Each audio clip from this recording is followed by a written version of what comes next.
Hamdulillah, wassalatu wassalamu ala rasulillah. Ой адамдын канаты, тарых өткөндүн санаты дегендей, bundan 5 кыл мурда бир падыша болот экен да. Ал падыша Аяз деген бир кул менен өтө жакын дос болуп, өтө мамилеси келишип, жылдызы келишип, өтө жакын болуп кетишет экен да. Анан аны падышанын вазирлери көрө албай, падышага ар нерсе деп жамандай берет экен. Бул Аяз ата теги кул, бул өтө сиз менен достошконго бул жарабайт деп ар нерсе деп жамандай берет экен да. Анан падыша байкап калып күндөрдүн бир күнүндө мен Аяз ыхласман өтө жакшы пенде экендигин далилдейм деп вазирлеринин баардыгын чакырат экен. Аязды да чакырып мөмө берет экен да. Аябай ачуу бир мөмө берип, мынаны жегиле деп берсе, вазирлери бирден чиштеп, падыша бул не деген жаман мөмө экен го, ачуу мөмө экен деп ар нерсе деп жамандайт экен. Анан Аязды караса, Аяз баягы мөмөнү жеп атат да. Анан падыша сурайт экен: Аяз, сенин мөмөң деле ачуу? Аяз карап, ачуу.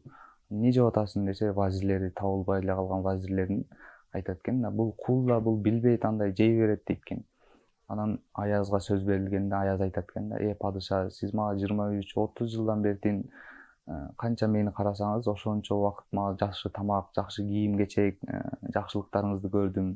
Анан өмүрүмдө бир жолу бир ачуу тамак берип койсоңуз, мен ушуну дагы жамандап, бул жаман экен го деп наалысам болбой калат го дейт экен да. Bundan үлгү ала турган, бул окуядан үлгү ала турган нерсе, Аллах субхана таала сиз менен биздерге мага 23 жылдан бертин 30 жыл, 40 жыл, ар кимге ар кандай неаматтарын берип келди да. Көздү көрсөтүп келип атат, бутту бастырып келип атат, бүт ден соолуктарды берип келатат да. Анан бир жолу кичине сыноо келсе, ошого налый бербешибиз керек экен да. Кайсы сыноо келсе да шүгүр айтышыбыз керек экен да.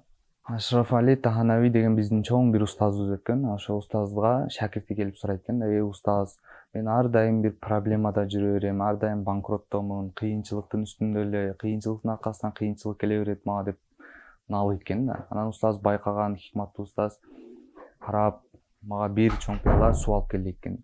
Анан суу көтөрүп келсе, ичине бир муштум туз салып коет экен да.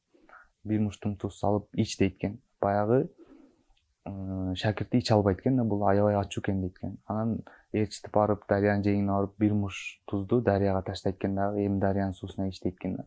Анан баягы шакирти ичет экен. Ичип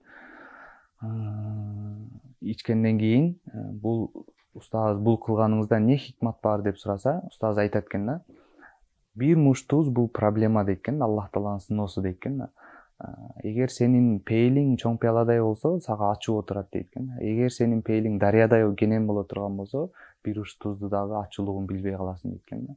Ошон үчүн туугандар, пейилибизди кеңейтели. Кандай проблема, кандай кыйынчылык болбосун, бүт Аллахтан деп билишибиз керек да.